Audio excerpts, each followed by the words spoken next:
नमस्कार मित्रों, आज हम लोग इस वीडियो में द्वंद्व समास के भेद की चर्चा करेंगे। और इस पर चर्चा करने का उद्देश्य यह है कि सबसे पहले द्वंद्व समास को समझना और दूसरी बात, इसका विग्रह करते समय जो समस्याएं आती है कि पाप पुण्य है तो पाप और पुण्य होगा या पाप या पुण्य होगा, ये समझ में नहीं आता है। माता पिता, माता और पिता है या माता अथवा पिता है, ये समझ में नहीं आता है और कभी कभी फंस जाते हैं। इसलिए मैंने यहाँ पर इनके भेदों के माध्यम से ये समझने और समझाने का प्रयास किया है कि इन सब समस्त पदों का हम विग्रह कैसे करेंगे। तो सबसे पहले हम लोग इस द्वंद्व समास को समझते हैं बहुत ही संक्षेप में, क्योंकि मुझे मालूम है आप लोग इसे जानते हैं क्या है क्या नहीं है, फिर भी संक्षेप में हम थोड़ा सा देख लेते हैं ताकि और ये ज्यादा स्पष्ट हो जाए। उदाहरण के लिए जैसे हम लोग पहले लेते हैं द्वंद्व समास, तो द्वंद्व समास में जो पहला शब्द है वह है द्वंद्व है। और द्वंद्व का अर्थ क्या होता है? द्वंद्व का अर्थ होता है मित्रों संघर्ष। द्वंद्व का अर्थ होता है संघर्ष। संघर्ष कहिए या लड़ाई कहिए, लड़ाई कहिए, ठीक है, लड़ाई कहिए। अब मित्रों याद कीजिए कि यदि लड़ाई कहते हैं तो लड़ाई कहाँ होती है? जहां पर दोनों पक्ष अपने आप को मजबूत समझते हैं, बलवान समझते हैं। यदि उनमें से कोई एक भी पक्ष अपने आप को कमजोर समझता है तो पहले ही हाथ जोड़ देगा, बाबू मुझे माफ कर दो, और दूसरा पक्ष अपने आप जीत जाएगा।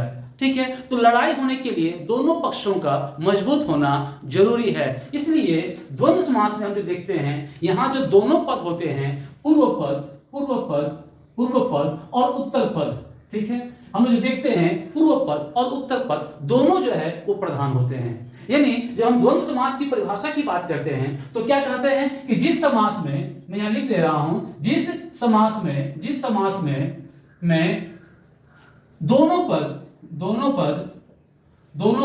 प्रधान होते हैं, दोनों पद प्रधान होते हैं, उन्हें जो है होते हैं, उन्हें या उसे कर दीजिए, उसे जो है द्वंद्व समास कहते हैं। द्वंद्व समास कहते हैं। ये आपका जो है द्वंद्व समास का है। इसलिए मैंने यहां समझाने की कोशिश की कि द्वंद्व का अर्थ क्या है। द्वंद्व का अर्थ स्पष्ट हो जा रहा है, यानी लड़ाई संघर्ष जहां दोनों पक्ष मजबूत हो, और इसलिए कहा गया है यहां पर दोनों पद का प्रधान होना। तो यानी जहां पर दोनों पद प्रधान होंगे वहां पर कौन सा समास होगा मित्रों? वह होगा द्वंद्व समास। अब देखते हैं इसके भेद को लेकर। मित्रों द्वंद्व समास के जो हैं वो तीन भेद हैं। कितने भेद हैं? तीन भेद हैं, जिसमें एक एक करके समझेंगे, लेकिन तीनों को हम यहां लिख लेते हैं। पहला जो है वह है इतरेतर, इतरेतर द्वंद्व, इतरेतर द्वंद्व। दूसरा जो है समाहार द्वंद्व, ठीक है, और तीसरा जो है वैकल्पिक द्वंद्व, ठीक है। इसे आप नोट कर लीजिएगा।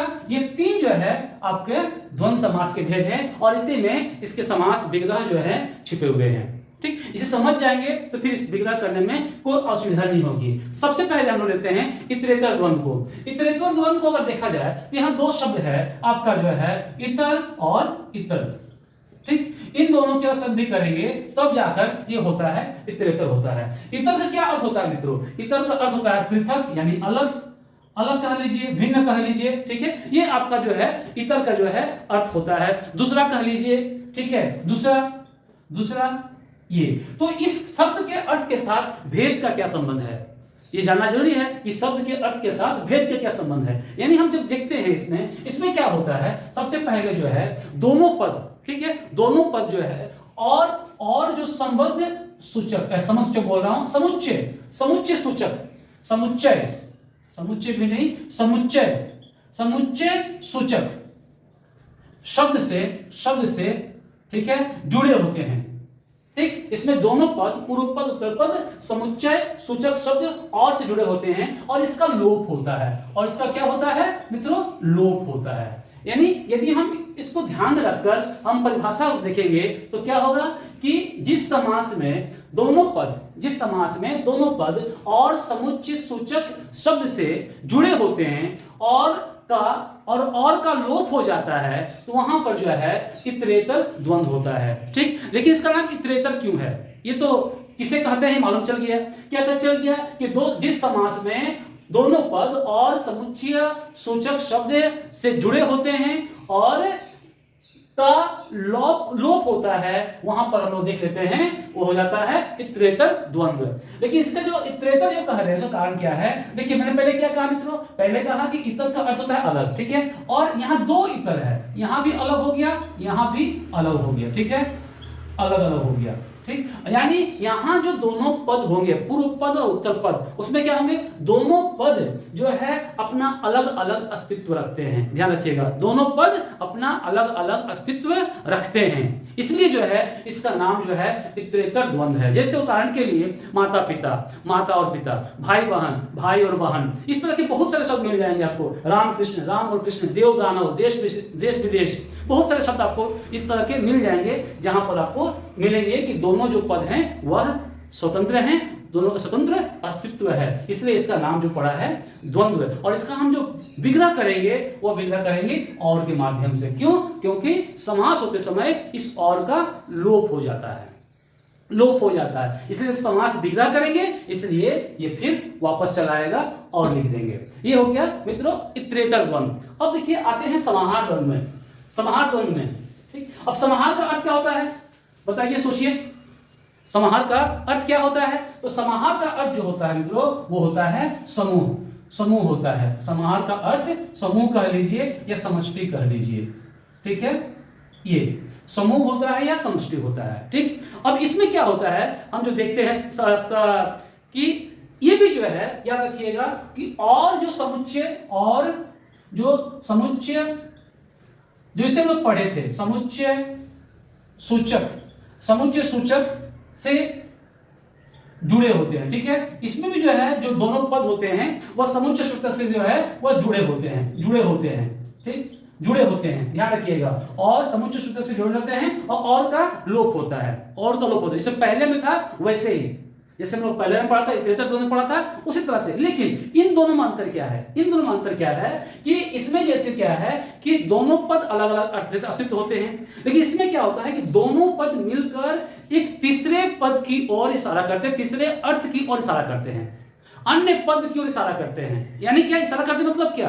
अन्य पद मतलब क्या? इन दोनों को हम छोड़ेंगे नहीं, इन दोनों को हम छोड़ेंगे नहीं, ये दोनों भी इंक्लूड रहते हैं, ये दोनों भी जुड़े होते मिले होते हैं, लेकिन इसमें और भी शब्द आते हैं, और भी पद आते हैं मित्रों, ये बात ध्यान रखिएगा। उदाहरण के लिए अगर देखेंगे हम लोग यहाँ पर बहुत सारा जो है तो कहलाएगा आपका, जैसे उदाहरण के लिए दाल रोटी, दाल रोटी अगर देखते हैं, ठीक है। अब दाल रोटी जब कह रहे हैं तो सिर्फ दाल रोटी नहीं, जैसे उदाहरण के लिए अगर एक वाक्य लेते हैं मित्रों कि अगर मुझे जिंदगी में दाल रोटी मिल जाए तो काफी है, ठीक है, ये एक वाक्य है। हम जब यहाँ दाल रोटी का प्रयोग कर रहे हैं, दाल रोटी का अर्थ सिर्फ दाल और रोटी नहीं, बल्कि भोजन के अन्य व्यंजन भी यहाँ आते हैं, अन्य खाने की वस्तुएं भी यहाँ पर आती है, ध्यान रखिएगा। यानी दाल रोटी तो है ही, लेकिन दाल रोटी के अतिरिक्त और भी भोजन संबंधित जो सामग्री है वो भी यहाँ पर आते हैं, याद रखिएगा। इसलिए जो यहाँ पर जो है क्या हुआ है यहाँ पर कि एक समूह का अर्थ दे रहे हैं, सिर्फ दाल रोटी दो शब्दों का नहीं, एक समूह का अर्थ दे रहे हैं। जैसे सेठ साहूकार जब बोलते हैं हम लोग, सेठ साहूकार जब बोलते हैं तो क्या हुआ, सेठ साहूकार, देश में सेठ साहूकारों का जो है कब्जा है। अब देखो यहाँ पर जो है देश में जब सेठ साहूकारों का कब्जा मतलब क्या, सेठ साहूकार जैसे धनी लोगों का, यानी सेठ साहूकार के साथ साथ और भी जितने सारे धनी लोग हैं मित्रों, उन सबका जो है देश पर कब्जा है, ठीक। तो इस तरह से ये दोनों जो है सिर्फ दो अर्थ नहीं बल्कि एक समूह का अर्थ देते हैं, एक समूह का अर्थ देते हैं। इसलिए यहां पर जो कहा जाता है समाहार द्वंद्व का कहा जाता है, ध्यान रखिएगा। इसलिए इसका नाम जो कहा गया समाहार द्वंद्व कहा गया। जिस उदाहरण के लिए और भी हम दे सकते हैं, जैसे सेठ साहूकार हो गया, दाल रोटी हो गया, घर द्वार हो गया। जब घर द्वार सब ठीक है ना, तो घर और द्वार, देखिए घर के अंतर्गत द्वार भी आता है, उसी के अंतर्गत घर द्वार मतलब सब कुछ, जितना कुछ है सब परिवार भी चलाएगा, ठीक, सब कुछ चलाएगा। इस तरह से हम लोग जो है यहाँ पर देख सकते हैं समाहार द्वंद्व में। लेकिन याद रखिए मित्रों, इसमें जो है विशेषण वाले शब्द आते हैं, ये महत्वपूर्ण है। इसमें जो है विशेषण वाले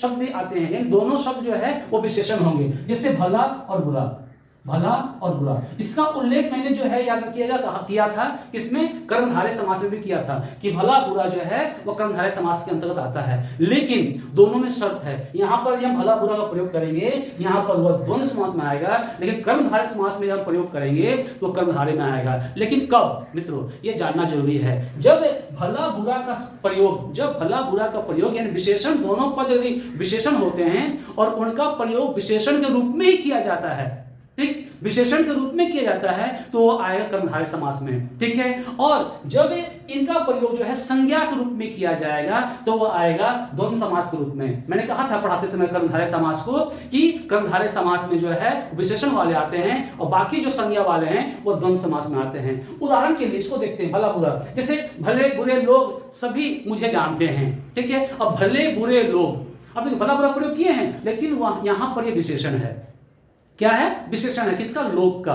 इसलिए क्या है, विशेषण होने के कारण ये चला आ रहा है किसमें, कर्मधारय समास में। लेकिन भले बुरे सभी यहां मौजूद हैं, तो भले बुरे सभी यहां मौजूद हैं जो बोल रहे हैं, तो भले बुरे जो यहां पर चला आ रहा है आपका, क्या चला आ रहा है, संज्ञा के रूप में चला आ रहा है, ठीक है। भले बुरे आ रहे हैं, भले बुरे आ रहे हैं, इस तरह के हम संज्ञा के रूप में भी प्रयोग करते हैं। छोटे बड़े सभी बैठ जाओ, छोटे बड़े सभी बैठ जाओ, यहां भी तो विशेषण है छोटा और बड़ा, लेकिन इसका प्रयोग हम लोग जो है संज्ञा के रूप में कर रहे हैं। तो याद रखिएगा, जब हम संज्ञा के रूप में प्रयोग करते हैं तो वह द्वंद्व के अंतर्गत आएगा, और जब हम संज्ञा के विशेषण के रूप में प्रयोग करेंगे तो वह चला आएगा कर्मधारय में, चला आएगा कर्मधारय में चला आएगा। ये ध्यान रखिएगा, ये ठीक है। और इसके साथ साथ और भी हम देखते हैं कि जैसे कभी कभी होता है कि हम देखते हैं कि एक ही अर्थ वाले दो शब्द आपस में मिले होते हैं, एक ही अर्थ वाले दो शब्द आपस में मिले होते हैं, जैसे कपड़े लत्ते, कपड़े लत्ते, ठीक है, कपड़े लत्ते, एक इसके लिए आ रहा है, तो ये भी जो इस तरह के जो शब्द आएंगे वह भी द्वंद्व समास में आएंगे और समाहार में आएंगे। क्यों, जब कपड़े लत्ते जब बोलते हैं तो सभी कपड़े चले आते हैं उसमें, ठीक है, सभी कपड़े चले आते हैं, तो कपड़े लत्ते हो गए, ठीक है। और भी दिया बत्ती, दिया बाती, दिया बत्ती, बाल बच्चा, जीव जंतु, कामकाज, ये जो शब्द हैं वह एक ही अर्थ वाले शब्द हैं और इनका प्रयोग हम यहाँ पर करते हैं। लेकिन इसका हम विग्रह कैसे करेंगे, सवाल ये उठता है। इससे और भी कुछ शब्द है, लेकिन पहले इससे विग्रह पर बात कर लेते हैं मित्रों, फिर जो है इस आगे हम लोग बढ़ेंगे। जैसे बाल बच्चा का प्रयोग कर रहे हैं, जीव जंतु का प्रयोग कर रहे हैं, इसका हम विग्रह कैसे करेंगे।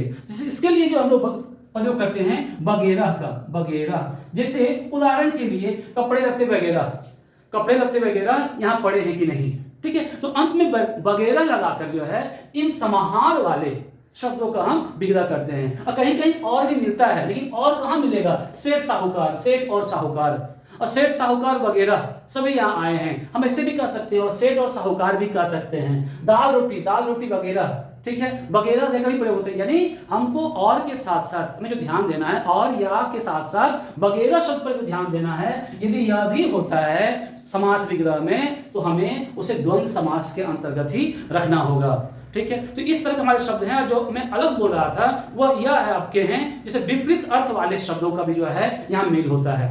विपरीत अर्थ वाले शब्दों का अर्थ होता है, जैसे कहा सुनी, लेन देन, जैसे हो गया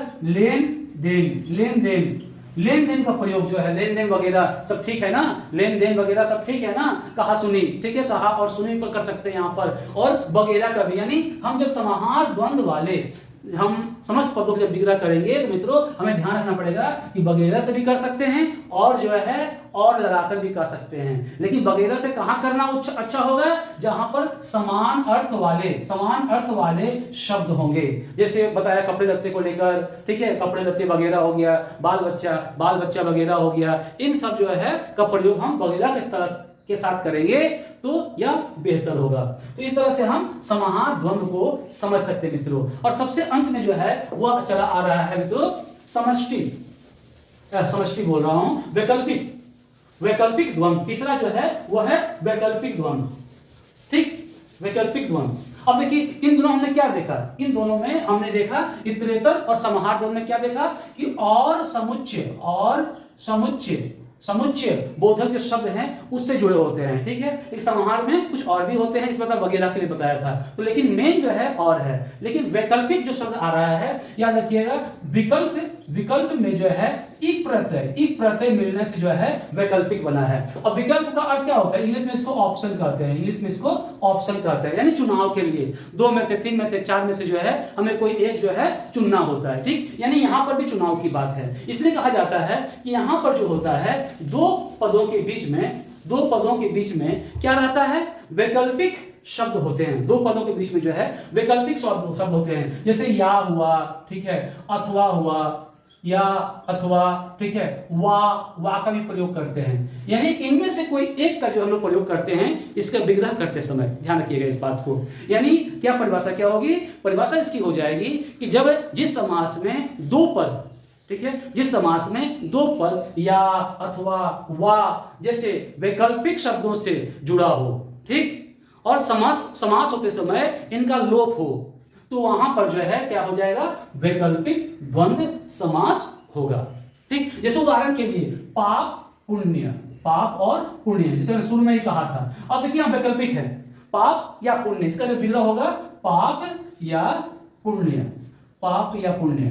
ठीक है, भला बुरा, यहां पर भी लेंगे भला बुरा कोई एक, यानी यहां पर जो अधिकतर शब्द होते हैं, याद रखिए मित्रों, वो विपरीत अर्थ वाले होते हैं। विपरीत अर्थ वाले जो है यहां पर शब्द होते हैं वैकल्पिक में, अधिकतर वैकल्पिक में। पाप या पुण्य हो गया, भला या बुरा हो गया, इस तरह के जो है यहां पर शब्द आ जाएंगे। थोड़ा बहुत हो गया, इस तरह के शब्द आएंगे। अब प्रश्न उठता है ये मित्रों कि यहाँ जो पाप या पुण्य है, यदि कोई भी बच्चा कोई भी जो है यहाँ पाप और पुण्य कर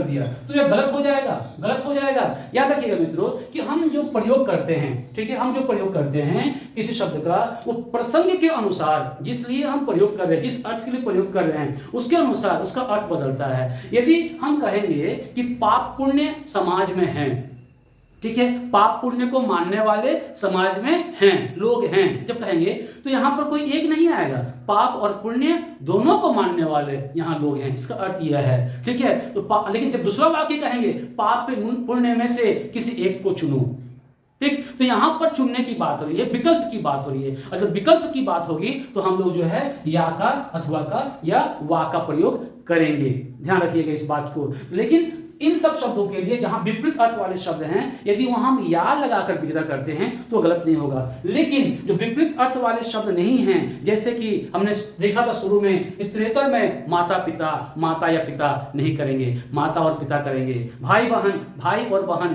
करेंगे, भाई या बहन नहीं करेंगे, क्योंकि यहाँ दोनों पद प्रधान हैं। याद रखिएगा, यहाँ दोनों का जो है अस्तित्व है, दोनों का यहाँ पर अस्तित्व है, इसलिए यहाँ पर हम लोग या नहीं लगाएंगे। जहां अस्तित्व दोनों का है वहां या नहीं लगाएंगे, लेकिन दोनों में से किसी एक को चुनना है, वहां पर हम या का प्रयोग करेंगे। तो यहाँ पर पाप और पुण्य के साथ पाप या पुण्य भी कर सकते हैं और पाप और पुण्य भी कर सकते हैं, दोनों सही होगा। तो आशा करता हूं कि द्वंद्व समास के तीनों भेदों को जानने के बाद द्वंद्व समास को लेकर आपके मन में अब कोई प्रश्न नहीं रहा होगा, और किसी तरह का भी समास विग्रह हो उससे आप कर सकेंगे और पहचान सकेंगे। तो इस वीडियो में मित्रों आज इतना ही, धन्यवाद।